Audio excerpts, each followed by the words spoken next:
Let's study 9th standard ICSE Physics, Chapter 3, Laws of Motion, Section A, Contact Forces and Non-Contact Forces. Laws of Motion, Section A, Contact and Non-Contact Forces. First, let's understand what is force. What are the effects of force? First, it can change the state of rest or of motion of the body. That is, it can produce motion or even stop motion. It can stop a football from moving, or if you kick a football, it can set it into motion. It can even change the direction of motion. Secondly, it can change the size or shape of the body. That is, it can change the dimensions of the body. For example, if you exert force on a clay, its shape and size may change. Note that these examples can be cancelled because we can write our own examples. Here we have a give reason. When a force is applied on a rigid object, like a brick, there is no change in the interspacing between them. That is, the intermolecular distance doesn't change. So there will be no change in its shape. Here we can use the force only to bring about a change in its state of rest or of motion. On the other hand, if the force is applied on a non-rigid object, then even the interspacing can change, for example on a dough or a clay. So here, not only can we produce motion in it, but even change its dimensions. So the definition of force is, it is that physical cause which changes or tends to change either the size or the shape or the state of rest or of motion of a body. And it can even change all of this at the same time as well. Or sometimes it may not be able to change anything. That's why we have to mention or tends to change. For example, if you apply force on a wall, you don't displace it. It is still at rest. Its shape or size doesn't change because your force is not sufficient to bring about any change in it. Yet, we say that a force was applied. So it is not necessary that a force will bring about some change.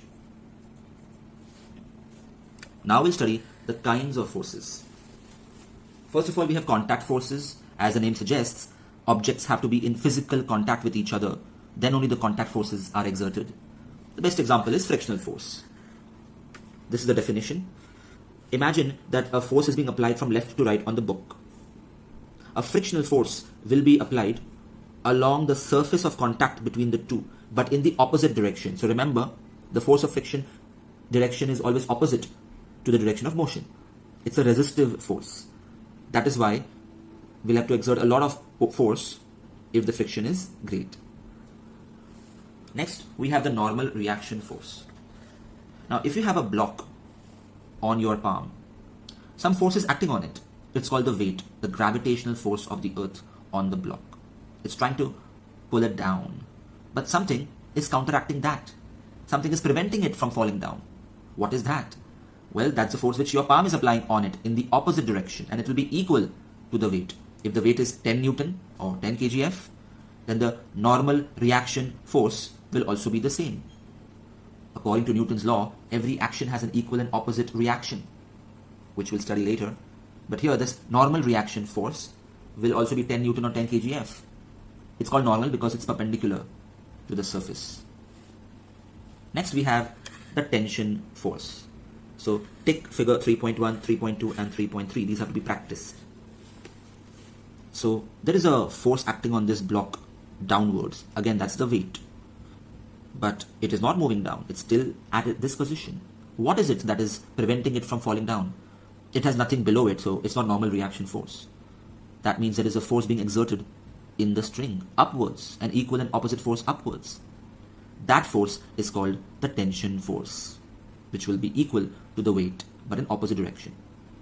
If you cut this string with scissors, you would notice that suddenly, at that moment when you cut it, the string just jerks up, clearly demonstrating that yes, that string was exerting a force upwards.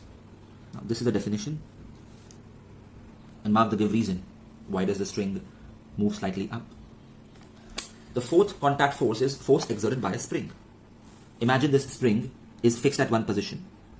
If you pull it so that there is an extension, you have to overcome the restoring force. You see, springs are elastic. It would like to come back to its original shape and size.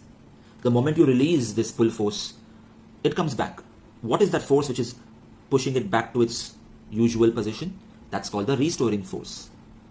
So that restoring force is also a contact force. And the more you pull it, the more will be the restoring force. So the restoring force is directly proportional to the magnitude of the displacement. More the displacement, like 1 centimeter, 2 centimeters, 3 centimeters, more the restoring force.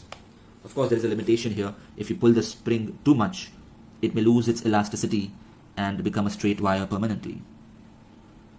Now there is a push force diagram as well. The same logic is applied. If you push the spring and compress it, then there will be a restoring force in the opposite direction acting on your hand. That is why you feel a force on your palm when you're pushing the spring towards this wall. And of course, it will be equal to and opposite to the push force. So double tick this diagram as well. The same logic can be used to describe the forces acting between two blocks. Finally, the fifth contact force is the collision force. Double tick the B diagram. Now when two objects collide with each other, they're moving in opposite direction and they collide with each other, then this object B applies a force on A and the object A applies a force on B, and both the forces are equal and opposite to each other. Imagine if a truck and a scooter unfortunately met with an accident, they crashed into each other.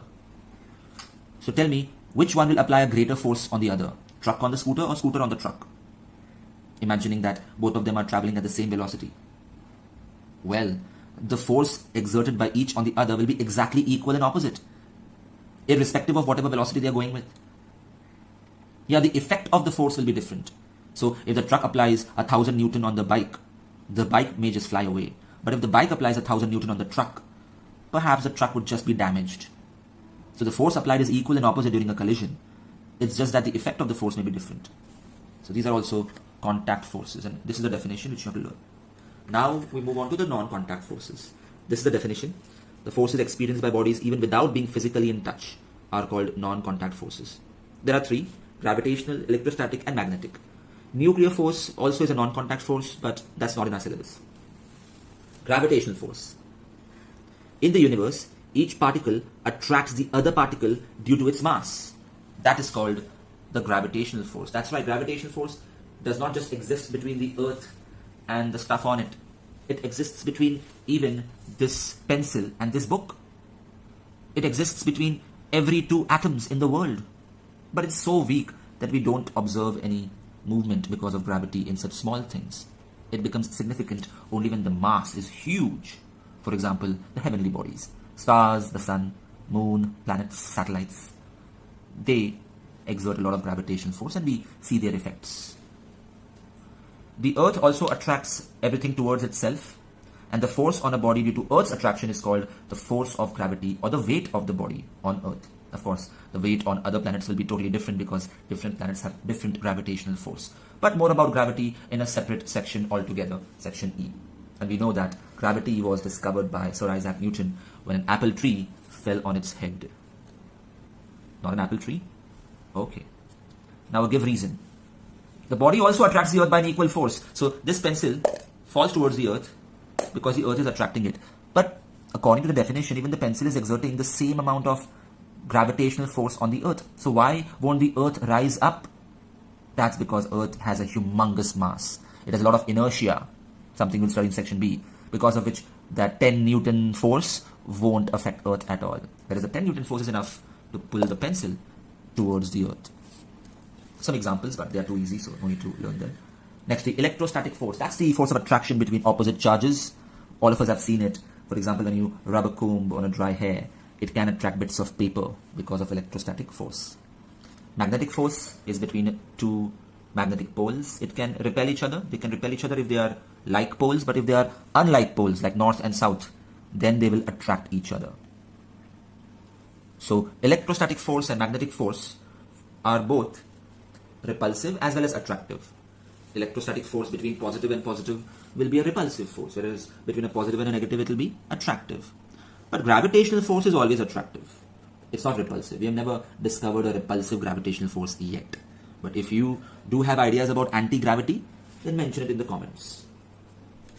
Now we'll study a couple of general characters or characteristics of non-contact forces. First one, I just explained that gravitation is always attractive, whereas the remaining two can be attractive or repulsive. But the second point is very crucial here. Remember, the magnitude of the force, any force, gravitational, electrostatic or magnetic force, is inversely proportional to the square of the distance between them, which means that if there were two objects and let's say they have a 10 Newton force acting between them. Now if I double the distance between them, then the force will become 1/4 because there's a square involved here. On the other hand, if the distance is halved, the force grows to 4 times the original force. So the farther they are, the less is the force, which makes sense. But we have to know the mathematics behind it as well. Hi students, this is AJ sir. If you like this video, press the like button. If you would like to enroll for my online test series or online lectures, email me or message me on Instagram. Check the description for more information.